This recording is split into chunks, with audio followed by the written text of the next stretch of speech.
नमस्कार बंधुरा टुकुर टुकिटाकी चैनेले आपनादेर स्वागत। आबार चले एलाम एकटा नतून रेसिपि निये। आज के बानाच्छि रंग बेरंगेर साबुर पापड़। खूब सहजेई साबु दिये किभाबे पापड़ करा जाय।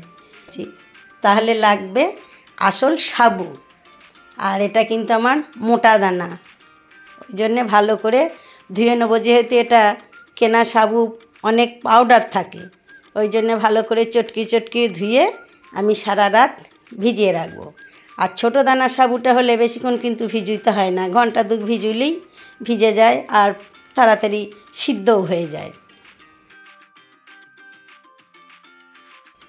এই দেখুন ভিজেছে, কিন্তু এটা আমার একটু প্লাস্টিকের মতো হয়ে আছে। এটা এবার আমি মিক্সিতে পেস্ট করে নেব। আমি কিন্তু খুব মিহি করে পেস্ট করব না, আমি একটু দানা দানা রাখবো, আমার ভালো লাগে। তা কতটা পেস্ট করেছি দেখুন, ঠিক এইভাবে আমি পেস্ট করেছি। এই দেখুন, আবার এটা যখন ফোটাবো কিন্তু আর একটু আমার দানা দানা হবে। আমি দানা ভাবটাই পছন্দ করি। আপনারা মিহি করে পেস্ট করে নেবেন, সেটা একদম কাঁচের মতো হবে। তাহলে এবার আমাকে মাপ করে নিতে হবে আমার কতটা সাবুর পেস্ট হলো। আমার হয়েছে 3 বাটি। আমাকে সেই আন্দাজ মতো জল দিতে হবে। যতটা সাবুর পেস্ট হবে তার ডবল কিন্তু জল লাগবে। আর এই মাপটা ঠিক মতো দিলে মানে ঘনটা ঘনও হবে না, পাতলাও হবে না।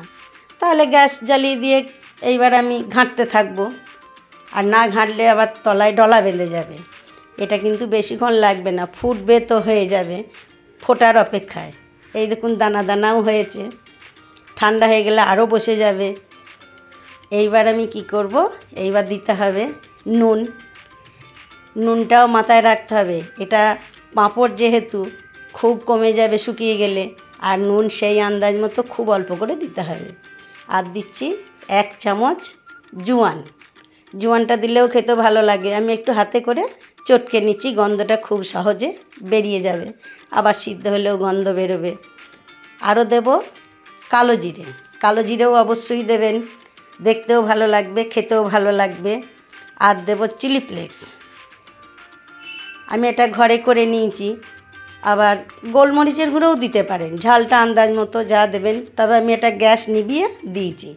এইবার কি করতে হবে, একটা চিক পেতে নিয়েছি, ওটাই দেব। যেহেতু আমি তেল মাখিয়ে নিচ্ছি, তেল মাখিয়ে নিলে শুকিয়ে গেলে একদম ঢেলে দিলে সব উঠে যাবে, হাতে করে তুলতেও হবে না। তেল না দিলেও কিন্তু উঠে যায়, একটু হাতে করে তুলতে হবে। এইবার আমি যেহেতু রং বেরঙের করব, এটাকে আমি 3টে ভাগ করে নেব। 2টো বাটিতে তুলে আমি ফুড কালার মেশাবো। আর ঠান্ডা হয়ে গেলে কিন্তু আরও ঘন হবে। আমি 1 ড্রপের মতো ফুড কালার দিচ্ছি, এটা লাল রং। এটা ঘাঁটতে থাকবো, কত সুন্দর কালারটা আসছে। আর এই কালার দেখেই পাঁপড় ভাজলে যে বাচ্চা পাঁপড় খায় না সেও খাবে, দেখতে ভালো লাগবে। আর এটা নিচ্ছি সবুজ, এটাও কিন্তু ওই 1 ড্রপ থেকে 1.5 ড্রপের মতো আমি দিয়ে মিশিয়ে নেব। আর যেহেতু চিকের মধ্যে দেবো, আমি ঠান্ডা করে দেবো, গরম দিলে আবার একটু জড়ো জড়ো হয়ে যাবে। এইবার আমার ঠান্ডা হয়ে গেছে। এইবার আমি ছাদে গিয়ে বসে বসে রোদে দেবো। আর এখন শীতের রোদ, শীতে অনেক রকম পাঁপড় বানিয়ে রেখে দিন, স্টোর করে ভেজে ভেজে খান। এইবার আমি ছোটো ডাবু হাতা নিয়েছি, আন্দাজ মতো করে করে দিচ্ছি। আমি একটু ছোট ছোট করছি, আপনারা ছোটও করতে পারেন, বড়ও করতে পারেন। আমি আমার মতো করে দিচ্ছি। আর আমার ভিডিওটা ভালো লাগলে, আমার সাবুর পাঁপড় যদি ভালো লাগে, অবশ্যই লাইক করে আমাকে জানাবেন। দেখুন না কত সুন্দর লাগছে।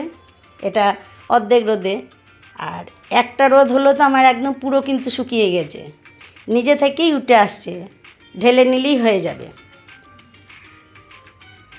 এই দেখুন আমার সাবুর রং বেরঙের পাঁপড়, খুব সহজে। তা আমার পাঁপড়গুলো কেমন লাগছে বন্ধুরা? ভালো লাগলে অবশ্যই একটা নতুন হলে সাবস্ক্রাইব করে জানাবেন, বন্ধু হয়ে পাশে থাকবেন। এইবার একটু ভেজেও তো খেতে হবে। তেলটা একটু গরম করে নিয়েছি, আর তেলে দেওয়ার সঙ্গে সঙ্গেই একদম চুটপুট করে ফুলে উঠছে নিজে থেকেই। ভাজতেও যত ভালো লাগে, দিতেও ভালো লাগে, খেতেও ভালো লাগে। আর এগুলো তো খুব একটা খাটুনি নয়, একটু সাবু রান্না করে রোদে বসে বসে দিয়ে দাও, তেলে ভেজে খাও আরামসে। আর এগুলো চায়ের সঙ্গেও কিন্তু দারুণ লাগে। আবার বাঙালি হয়ে শেষ পাতে তো সাবুর যে কোনো পাঁপড় হলে খুবই ভালো লাগে। এই দেখুন ভাজাটা দেখে মনে হচ্ছে খায়, জিভে জল আসার মতো। তা আপনারা বানাবেন, বানানোর পর আমাকে জানাবেন সাবুর পাঁপড় কেমন হলো। খুব মুচমুচ করছে দেখুন, হাতে দিলেই ভেঙে যাবে। আর আমার চ্যানেলে অনেক রকম পাঁপড় দেওয়াও আছে, অনেক রকম রেসিপি, দেখে নেবেন। তাহলে আবার পরের ভিডিওয়ে দেখা হচ্ছে।